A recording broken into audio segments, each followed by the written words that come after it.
Hey guys, welcome to Unacademy. एक बहुत important information आप सभी लोगों के लिए, अगर आप कैट की प्रिपरेशन कर रहे हो तो जेट एक ऐसा एग्जाम है जो आपको जरूर देना चाहिए। मोर देन 72 ईयर्स से ये एग्जाम हर साल होता है, नेशनल लेवल एग्जाम है और जेट इस बार 8 जनवरी 2024 को हो रहा है। तो अभी जेट वालों ने क्या किया है, वैसे तो नॉर्मली अगस्त के फर्स्ट वीक या सेकेंड वीक में इसका रजिस्ट्रेशन प्रोसेस स्टार्ट होता है, बट इन लोगों का एक बेसिक रजिस्ट्रेशन स्टार्ट कर दिया है। आप जेट की वेबसाइट जो कि है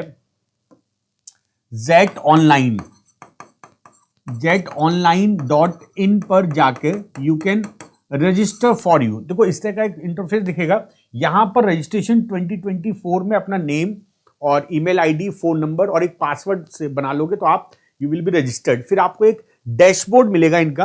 when you click on this, आपको एक डैशबोर्ड मिलेगा। उस डैशबोर्ड में क्या होगा, इन दैट डैशबोर्ड आपका देखो ये तो रजिस्ट्रेशन प्रोसेस होगा। आपको अपना नाम लिखना है, email address, inter mobile number, any password आप अपने, फिर आपको कोड भरना एंड देन रजिस्टर होने के बाद आपको एक इस तरह का डैशबोर्ड मिल जाएगा। आपके एप्लीकेशन फॉर्म के बारे में, कौन कौन से आपने फॉर्म भरे हैं, आपका प्रोफाइल होगा, क्वेरीज होंगी, कम्युनिकेशन, पेमेंट फॉर्म। यहां पर आपका रजिस्ट्रेशन स्टार्ट हो जाएगा। एक्चुअल जो आपको फीस वगैरह पेमेंट करना है, आप अपने एप्लीकेशन फॉर्म को पूरा ढंग से फिल कर देना, क्योंकि बाद में आपको थोड़ी प्रॉब्लम आ सकती है, तो इसलिए उन्होंने बहुत जल्दी स्टार्ट कर दिया है। More than 75 to 80,000 student fill this form. तो अभी टाइम है, इसको भर दो। अच्छा, फर्स्ट वीक ऑफ अगस्त में इसका नोटिफिकेशन आएगा। सेकेंड वीक ऑफ दिसंबर में रजिस्ट्रेशन की लास्ट डेट है। अभी बहुत टाइम है। जेट के 24 के admit card second week of December. जो इसका एग्जाम होगा ना, वो 8 जनवरी को है। दिस एग्जाम इज ऑन 8 जनवरी। 8 जनवरी इनकी ऑफिशियल डेट। जो आपको जब आप jetonline.in पे जाओगे तो वहां क्लियर लिखा है कि जनवरी 8 को ये एग्जाम होगा।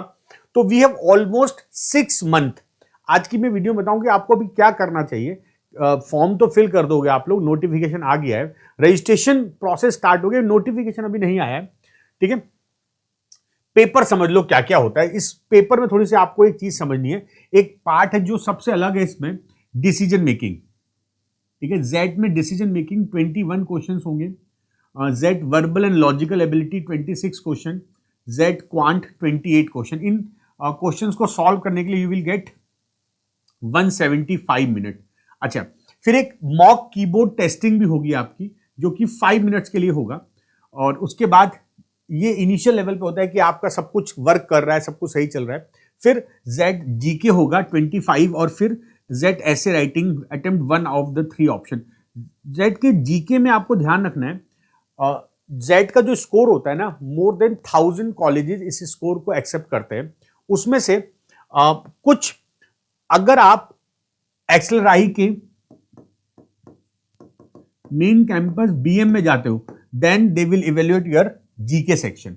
जीके आपके ओवरऑल परसेंटाइल पे इफेक्ट नहीं करता है। जीके का पार्ट तभी चेक होगा जब आपका overall cut off XLRI BM में जाएगी आपकी, right. If you apply for XLRI का मेन कैंपस के लिए अप्लाई करोगे तो ही आपका जीके का स्कोर एवेल्युएट होगा, अदरवाइज परसेंटाइल में इसका कोई रोल नहीं प्ले होता। तो मतलब ये अच्छा है आप लोगों के लिए जिनको जीके में थोड़ी प्रॉब्लम आती है। लेकिन यार आप लोग ध्यान रखना, if you are preparing for MBA, इस बार आपको एमबीए में एडमिशन लेना है, if you are giving MBA exam, तो आपको जीके पे वर्क कर लो, क्योंकि बहुत सारे एग्जाम जैसे कैट को छोड़ के आईएफटी हो गया, ये हो गया, जेट हो गया, टिस्नेट हो गया, यहाँ सब जीके पूछी जाती है। तो आप करंट अफेयर्स पढ़ना स्टार्ट कर दो। डेली न्यूज़पेपर के 4 कॉलम जरूर पढ़ने, 4 पेज जरूर पढ़ने, फ्रंट पेज, एडिटोरियल और इकोनॉमिक्स वाला, बिजनेस वाला पार्ट और स्पोर्ट्स वाला पार्ट, ये पढ़ना स्टार्ट कर दो। It will be helpful for your GK part.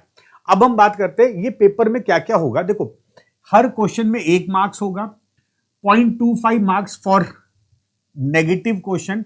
A unique feature, देखो जेड में एक फीचर और है, अगर आप अनअटेम्प्टेड क्वेश्चन होते हैं, unattempted question after 8 unattempted question, मतलब अगर आप 8 क्वेश्चन अटेम्प्ट छोड़ते हो अनअटेम्प्ट, तो कोई नेगेटिव मार्किंग, लेकिन उसके बाद आपको हर क्वेश्चन पर 0.1 मार्क्स का डिडक्शन है। तो थोड़ा सा यहां पर नंबर ऑफ क्वेश्चंस का भी ध्यान रखना है कि आपको क्वेश्चन ज्यादा छोड़ने नहीं है, ठीक है। The essay is evaluated only for the candidate shortlist for the PI round, ठीक है। तो ऐसे वाला और याद रखना, there is no negative marking for the GK section, GK score are not considered while calculating the final Z score. Now this is very important, मैंने आपको बताया था अभी। तो जीके का जो मार्क्स है वो Z स्कोर पे इफेक्ट नहीं करता है, ठीक है। जीके का जो सेक्शन है वो केवल आपको मेन कैंपस के लिए यूज होता है, और the essay is available only for the candidate shortlisted for the PI round. जो Z के मेन कैंपस के लिए सिलेक्टेड होंगे उन्हीं के लिए Z का एसे स्कोर काउंट होगा या उसको इवेल्युएट करेंगे। पहले तो आपको कट ऑफ निकालना है। अब यहां पर आता है सिलेबस क्या क्या है। जेट में क्वांट और डीआई में सिलेबस है, नंबर सिस्टम जो जनरल सिलेबस होता है, जो कैट का सिलेबस है, दिस इज सफिशिएंट। थोड़े से जेट के क्वेश्चन पेपर में होता है क्या, क्वेश्चन बहुत लेंदी होते हैं, सॉल्यूशन आसान होता है, कुछ क्वेश्चन डिफिकल्ट होते हैं।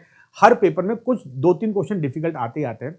मेजर पार्ट समझ लो, डीआई के 3 सेट आएंगे विद 3 क्वेश्चन, 8 एमसीक्यू और अर्थमेटिक।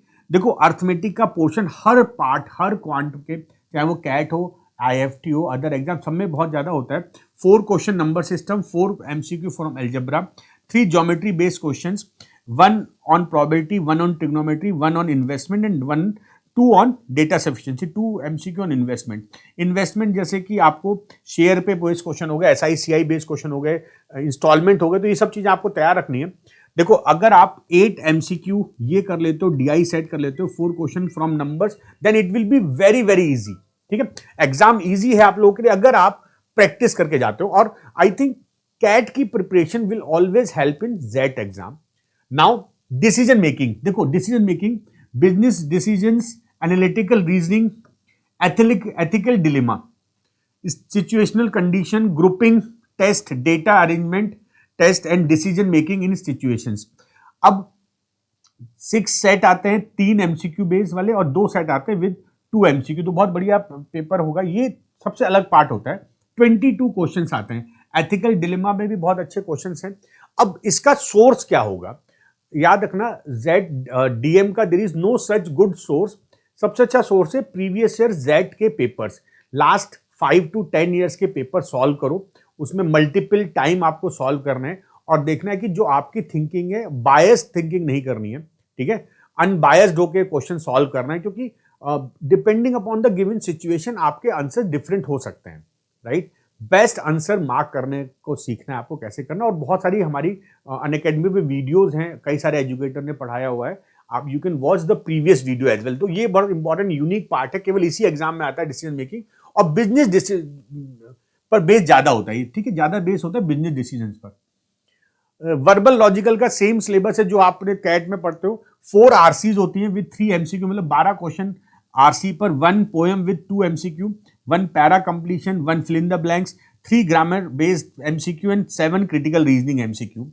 और जीके में static GK, current affairs, politics, economics, history, geography, sports, business. GK का जो सिलेबस है इनफाइनाइट सिलेबस है, आपको लगातार इंप्रूव करते रहना अपने आप को। ऐसे राइटिंग में आपको a short essay of 250 words, आपको 3 वहां पर 3 पार्ट दिए होंगे या 3 आपको ऐसे के लिए टॉपिक दिए होंगे, आपको कोई एक टॉपिक पर ऐसे लिखना है, ठीक है। अब आता है कट ऑफ क्या होती है। इट इज वेरी इंपॉर्टेंट कि जो एचआरएम की कट ऑफ है, जो ओवरऑल कट ऑफ है for male non engineer 93, female engineer and female non engineer 91, ठीक है। तो कट ऑफ भी इंपॉर्टेंट है, इसको भी आपको ध्यान रखना है। मेल इंजीनियर्स, अच्छा ये थोड़ा सा शिफ्ट हो गया है, ये थोड़ा सा शिफ्ट हो गया है। मेल इंजीनियर का 93 है, मेल नॉन इंजीनियर का 90 है, फीमेल इंजीनियर का 91 है, फीमेल नॉन इंजीनियर, मतलब नॉन इंजीनियर थोड़ा कम ही रहता है। तो अब कट ऑफ बहुत हाई जाता है इसका, ठीक है। कट ऑफ जैसे कैट के जनरली कट ऑफ 85-90 जाता है, यहाँ पर कट ऑफ जेड में बहुत अच्छा जाता है। तो आपको वर्क करना पड़ेगा, 6 महीने सफिशिएंट मेहनत करो, प्रैक्टिस करो। एंड अगर हम बीएम की बात करते हैं, बीएम बहुत इंपॉर्टेंट, सबसे ज्यादा डिमांड इसी कोर्स की है, तो इसका कट ऑफ भी हाई होता है। ओवरऑल में 95 मेल के लिए और 92 फीमेल के लिए, तो मतलब आपको बहुत मेहनत करनी पड़ेगी। जेट का जो एक्सएलआई जो मेन कैंपस है, इट इज रैंक्ड 6th और 5th होता है ऑल ओवर इंडिया में जो रैंकिंग होती है कॉलेजेस की। याद रखना, जेट का रजिस्ट्रेशन प्रोसेस स्टार्ट हो गया है, हमारी बहुत सारी वीडियोस हैं जो कि अनअकैडमी के इसी चैनल पर मिल जाएंगी। Do watch all these video, practice करो, टाइप वाइज क्वेश्चन करते रहो, अपने कॉन्सेप्ट को बिल्ड करो डेली। 20 to 30 क्वेश्चन क्वांट में करने चाहिए, अच्छे क्वेश्चन। डिसीजन मेकिंग के 2 सेट डेली करो।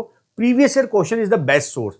वीएआरसी में रीडिंग पर फोकस करना है आपको, और करंट अफेयर्स भी आपको डेली न्यूज़पेपर से पढ़ते रहना है। We will come up with some more videos on XAT. All the best.